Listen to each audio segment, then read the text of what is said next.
Hola, bienvenido una vez más a Sabiduría para el Corazón. Ya estamos dispuestos para comenzar otro estudio en el libro de Segunda de Reyes capítulo 1. He llamado este estudio Jugando con Fuego. Bernie May, de los traductores bíblicos Wycliffe, pasa mucho de su tiempo con idiomas. May escribió hace poco sobre la manera en que jugamos con las palabras y cómo constantemente las cambiamos. Ella escribió esto, escuche bien. Este no ha sido un buen año para el idioma inglés. En Maryland, los aspirantes para prestaciones sociales no se juntan más con los secretarios, ahora se registran con técnicos idóneos. Los recaudadores de billetes ahora son llamados analistas de créditos. Los guías turísticos son asesores de destino, y los cementerios ahora publican arreglos para antes de que los necesiten. Justo en el momento en que deduje que un aumento fiscal realmente significaba una subida de impuestos, cambiaron el término a control de desgaste del impuesto base. Y las cosas están empeorando. Escuche esto, las sopapas de los baños ya no se llaman más sopapas. La frase nueva inventada por la compañía que las hace es una tasa de descarga de la fuerza hidrófila. Cuando leí eso, inmediatamente avisté una crisis potencial. En vez de gritar rápido, toma la sopapa, me confundiría completamente, y para el momento en que haya gritado rápido, toma el descargador de agua, la taza de fuerza, esa cosa, esa sopapa, ya sería demasiado tarde. May continúa.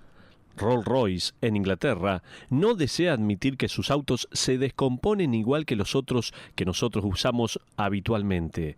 Admitió que ocasionalmente sus autos fallaban en su curso. ¿Por qué se encubre todo esto?, nos podemos preguntar. ¿Es porque vivimos en una era donde la gente no quiere enfrentar la verdad? ¿Es más fácil crear un nuevo idioma que admitir que la muerte es la muerte? ¿El error es el error y el pecado es el pecado? La verdad puede ser muy dolorosa para mirar de frente. Bueno, mis amigos, el problema de enfrentar la verdad nunca ha sido fácil para ninguno de nosotros. La verdad lastima, pero el hecho permanece. La verdad no lastima menos que deba hacerlo. Si lo hace y es ignorada, estás invitando a la destrucción, estás jugando con fuego. Como abre el libro de Segunda de Reyes, su primer capítulo no es nada menos que una ilustración de la verdad. Ignorar la palabra de Dios es invitar a la destrucción. Vamos a ver ahora el reinado y la ruina del rey Ocosías. La ilustración viene de la mano de un joven rey, quien recién había ascendido al trono de Israel. Él es el hijo de Acab, y su nombre es Ocosías. Leamos las palabras del registro inspirado por el profeta Jeremías. Miremos desde el versículo 1 al 2a. Dice así la palabra de Dios. Después de la muerte de Acab, se rebeló Moab contra Israel, y Ocosías cayó por la ventana de una sala de la casa que tenía en Samaria, y estando enfermo. Vamos a ver severas invitaciones para buscar a Dios. Ahora Ocosías, el hijo de Acab, reinará solo 2 años. Aún así, en esos 2 años, parecía que tenía todas las oportunidades para necesitar y para servir al Dios viviente. Mientras Jeremías relata brevemente las frases claves, pueden sacarse volúmenes de las 2 primeras oraciones. 2 eventos muy traumáticos ocurrieron en la vida de Ocosías. Son eventos que deberían haberlo llevado hacia el Señor, Dios de Israel. El primero, Moab se rebela. Necesitas comprender que los moabitas han sido un enemigo poderoso de Israel hasta los tiempos de los jueces. El libro de Jueces nos cuenta la historia de Ahod, el juez zurdo, quien libertó al pueblo de Dios de la tiranía de los moabitas. Desde ese punto hasta la muerte de Acab, los moabitas pagaron tributo a Israel y generalmente se mantuvieron lejos del camino de la agresión. El capítulo 3 de Segunda de Reyes es meramente la historia detallada de la rebelión de Moab. Observa la interacción entre Ocosías y Eliseo en Segunda de Reyes capítulo 3, versículos 13 y 14. Dice así la palabra: Entonces Eliseo dijo al rey de Israel: ¿Qué tengo yo contigo? Ve a los profetas de tu padre y a los profetas de tu madre. Y el rey de Israel le respondió: No, porque Jehová ha reunido a estos 3 reyes para entregarlos en manos de los moabitas. Y Eliseo dijo: Vive Jehová de los ejércitos, en cuya presencia estoy, que si no tuviese respeto al rostro de Josafat, rey de Judá, no te mirará a ti, ni te viera. Estas son palabras fuertes.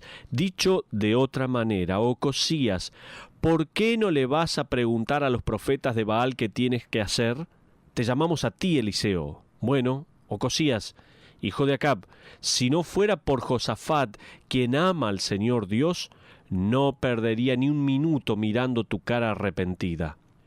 ¿Por qué Eliseo le habló así? Regresa a los últimos versículos de Primera de Reyes, capítulo 22. Para una breve declaración biográfica concerniente a Ocosías, miremos desde el versículo 51 al 53. Ocosías, hijo de Acab, comenzó a reinar sobre Israel en Samaria el año 17 de Josafat, rey de Judá, y reinó 2 años sobre Israel. E hizo lo malo ante los ojos de Jehová, y anduvo en el camino de su padre, y en el camino de su madre, y en el camino de Jeroboam, hijo de Nabat, que hizo pecar a Israel, porque sirvió a Baal, y lo adoró, y provocó a ira a Jehová, Dios de Israel.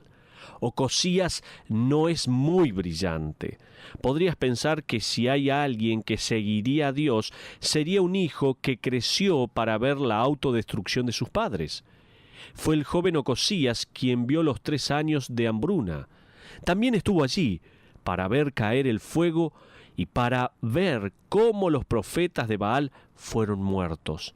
Seguramente que Ocosías diría: si hay algo que he aprendido, es a no hacer lo que mi padre hizo. Aún así, fue tan malvado como su padre, si no lo fue más. Pero no solamente pasó por estas situaciones traumáticas como ser que Moab se rebela, sino también la segunda cosa traumática que le sucedió al joven Ocosías fue que soportó un daño personal, el cual, a la larga, demandaría su vida. Recuerda ese versículo 2 de Segunda de Reyes capítulo 1, el cual nos dice: Ocosías cayó por la ventana de una sala. Las personas de Israel no se sentaban en el porche del frente de las casas, se sentaban en sus azoteas. Los techos eran planos y tenían escalones que subían hacia ellos. El área del techo era generalmente una combinación de un lugar para almacenar y una sala familiar, donde las brisas frescas podían ser disfrutadas. Los bordes externos de los techos de las casas más costosas ofrecerían una protección extra. Esta sería como una celosía ubicada alrededor del borde del techo. La azotea del palacio sería mucho más alta que aquella de cualquier casa de un judío común y corriente. Ocosías estaba evidentemente apoyado sobre la celosía que adornaba su palacio de verano. La celosía debió haber cedido, causando que el rey se precipitara hacia el piso. Debió haber dejado a todos en un estado de pánico. Las heridas de Ocosías fueron tan serias que fue llevado hasta su cama, donde fue recluido. Tal vez quedó parcialmente paralizado por la caída. Moab se ha rebelado y la seguridad de la nación de Ocosías estaba en peligro. Aún cuando el capítulo 3 de Segunda de Reyes nos informa que los moabitas fueron derrotados, la batalla solo cesó temporalmente. Luego, quizás el rey se queda paralizado o por lo menos demasiado enfermo como para levantarse de su cama. Ocosías, es tiempo de buscar a Dios. Mira la última parte del versículo 2 de Segunda de Reyes, capítulo 1. Dice así: envió mensajeros y les dijo: id y consultad a Baal-Zebub, Dios de Ecrón, si he de sanar de esta mi enfermedad.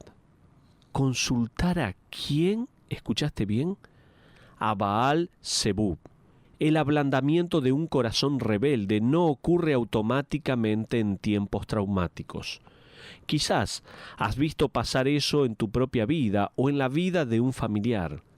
Algo sucedió e inmediatamente pensaste bien. Eso los llevará al fondo de ellos mismos y se arrepentirán y seguirán a Dios. Eso no pasará necesariamente. Con algunos hasta puede endurecerles el corazón aún más, y ese es el caso de Ocosías. Ahora, Baal-Zebub significa literalmente Señor de las moscas. La única vez que aparece su nombre en la Biblia es en el capítulo 1 de Segunda de Reyes. No lo confundas con el nombre del Nuevo Testamento, Beelzebub, que significa Señor de la tierra. Mientras que los dos Baales tienen sus raíces en Satanás, el nombre de Baal-Zebub sugería que era un dios que detenía las plagas que eran traídas por las moscas.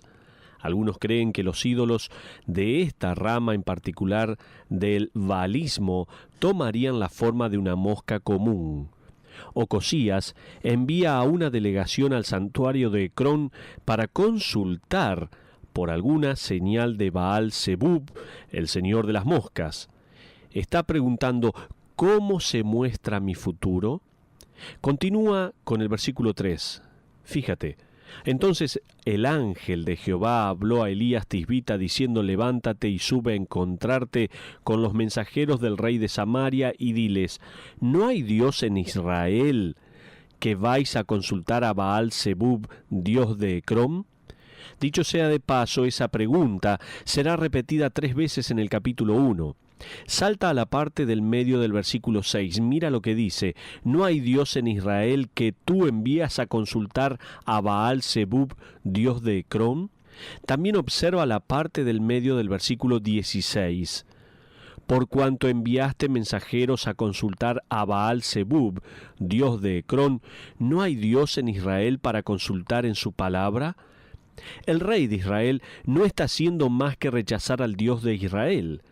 Está violando la palabra de Dios, yendo tras otras fuentes de palabras espirituales.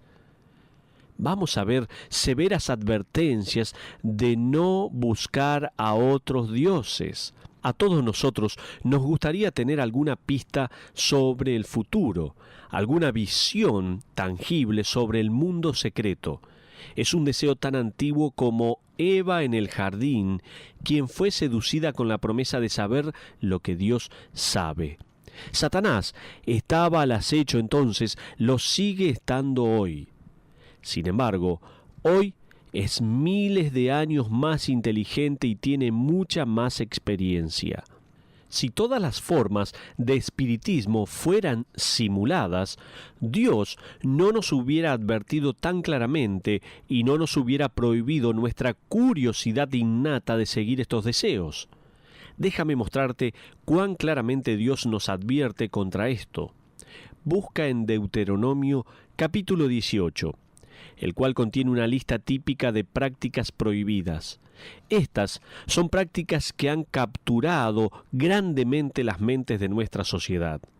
Comienza con el versículo 9.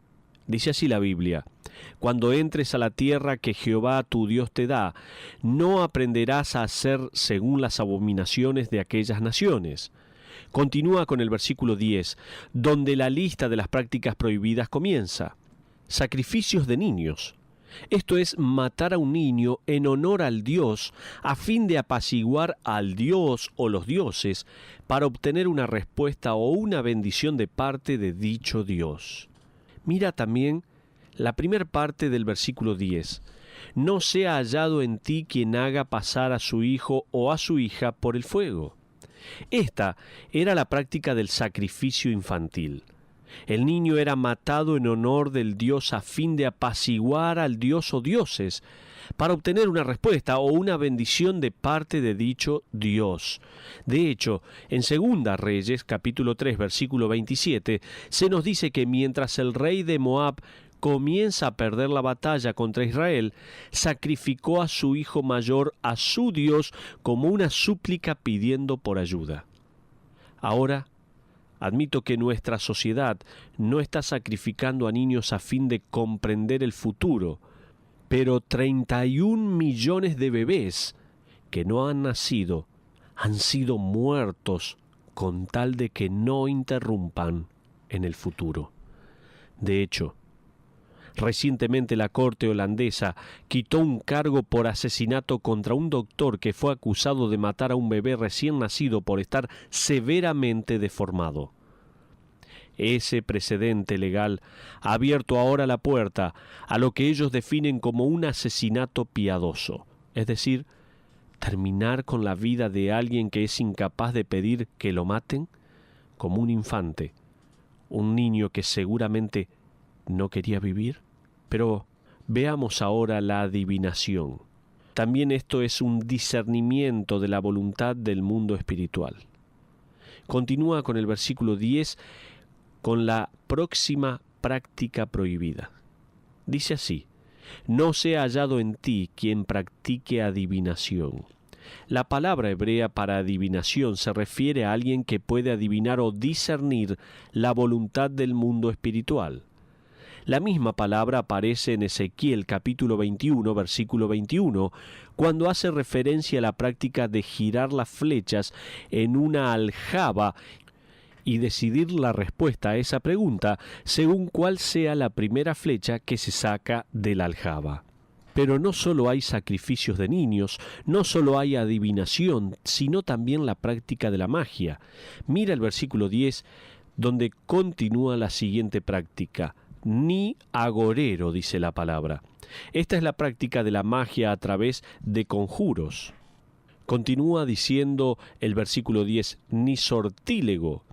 Este es alguien quien supuestamente es capaz de decir el futuro observando a los pájaros, al fuego, la lluvia y a otros fenómenos naturales. ¿Cuántas cosas estaban ocurriendo? Pero nuestro tiempo avanzó. Vamos a detenernos aquí por hoy. Vamos a continuar próximamente este estudio, para lo cual le invito a que nos acompañe una vez más en Sabiduría para el Corazón. Dios le bendiga ricamente.